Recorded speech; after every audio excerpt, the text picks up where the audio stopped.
Hey, what's up, believers? Hey, I had just a quick thought that I wanted to share with you guys. So earlier today, I got to do one of actually my favorite things that I get to do. I got to spend a few minutes on the phone with somebody this morning, helping them build their story, helping them understand what parts of their life are that they can share with people to get them interested and whatnot. And so anyway, so as we're building this story, towards the very end, he says, "Hey, do you have just a couple more minutes to answer a question for him?" I said, "Yeah, sure." And he said, "Look, give me a pitch or something that I can say to someone that I've just met to get them interested in my business." And I thought, okay, that's a really interesting question. So one of the things that happens in sales is we're always trying to add people to our list, right? We're always prospecting. We're always trying to find new people that we can sell to, someone that we can offer our products to, someone we can help.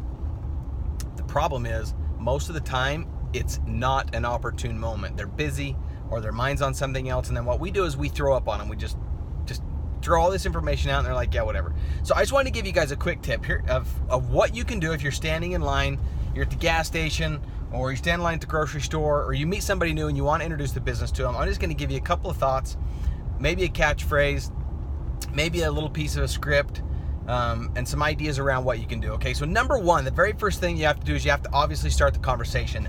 Nothing starts a conversation better than a compliment. So find something about them. If it's their shoes, their eyes, their shirt, their hair, whatever it is. Guys, you can do this too, right? So if you like their shoes or their shirt, whatever, just say, "Hey man, where'd you get your shirt? Really like it." Okay, you just got to find something to start the conversation with, and there's nothing better to start a conversation than a genuine compliment, because it breaks down that barrier immediately, and now all of a sudden it's not this sales pitch, right? So it's not like, "Hey man, I want to share with you what I've been doing, how to make gazillions of dollars and you can get rich too." People are like, "Bah." Okay, I've heard that 1,000 times before. It never works. Nobody ever gets rich doing these things, and so they're not going to listen to you. So number one, break down the barrier. Number two, use Form. Okay, if you don't know what Form is, subscribe to this YouTube channel and search the videos, and you'll find a video I did on Form. Okay, it's family, occupation, recreation, and then your message. It's a way to have a conversation with people so that you can get to know them. But here's what's going on. During your conversation with them, while you're using Form to find out about them, what you're looking for is their motivation, okay? Either pain or pleasure. Okay, again, go search the videos. You'll find a video I did on pain and pleasure, and you'll be able to understand a little bit more about that conversation of what pain and pleasure is and how you can use that to your advantage in a conversation with somebody. So what I'm looking for is, what do they like and not like about their occupation or recreation, family, whatever it is, okay, that I'm trying to visit with them about. So if I'm going through, and let's just say I'm talking to somebody and I'm standing in the line at the grocery store, and they're having problems, and it's taking a few minutes. Okay, so I'm going to give somebody a compliment. "Hey, I really dig the shoes. Where'd you get them, man?" "Oh, I got them over here." "Awesome." "Hey, so you from around here?" "Yeah, I'm from around here." "You lived here long?" "Okay, I'm going to go through Form." When I get to occupation, they might say something like, this is actually the scenario that this gentleman threw out this morning. He says, "Yeah, I'm a dentist, and I've been doing it for 20 plus years. But I absolutely hate looking in people's mouths." Look, before he said, "I hate looking in people's mouths," what I would have asked would be, "Do you like it or do you love it?" And if he just said, "Well, I just kind of like it," or a lot of people, what they'll say is they'll say, "I absolutely hate it." Okay, so I'm looking for the pain. And then I'm going to ask, "What don't you like about what you do as a dentist?"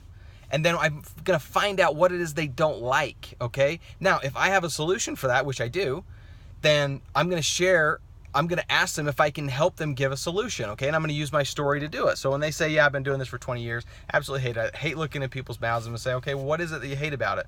"Well, I hate the amount of time it takes. I never get time with my family. I make good money, but I got to work all these hours, and I got these late night calls when people have, toothaches, and I got to fix it, and I'm always at the beck and call."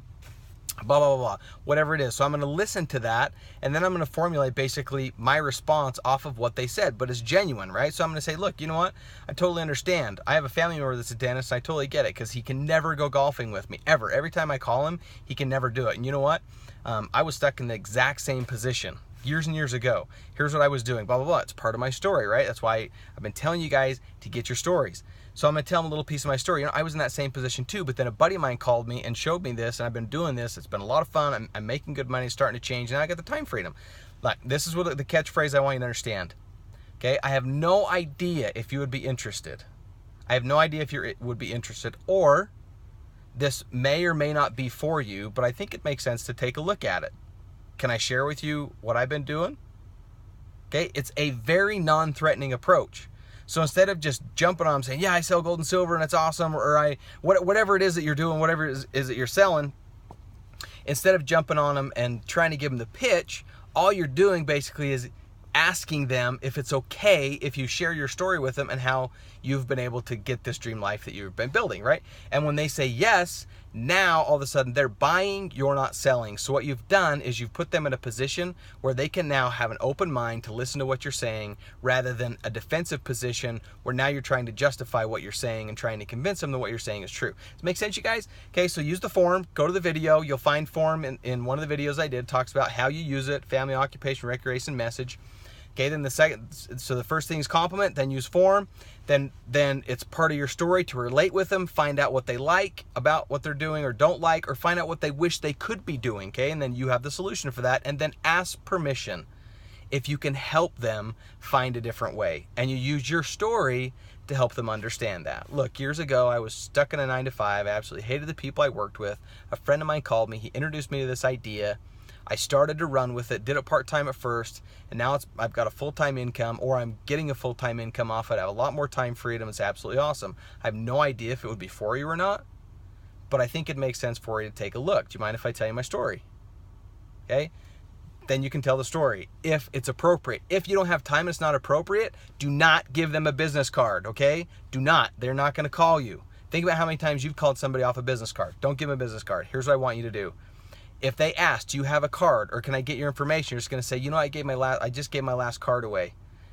But what's the best number to reach you at? I don't want you to ask if you can have their number, because that's a yes or no. If you say, can I have your phone number? They're programmed to say no. Too many telemarketers, right?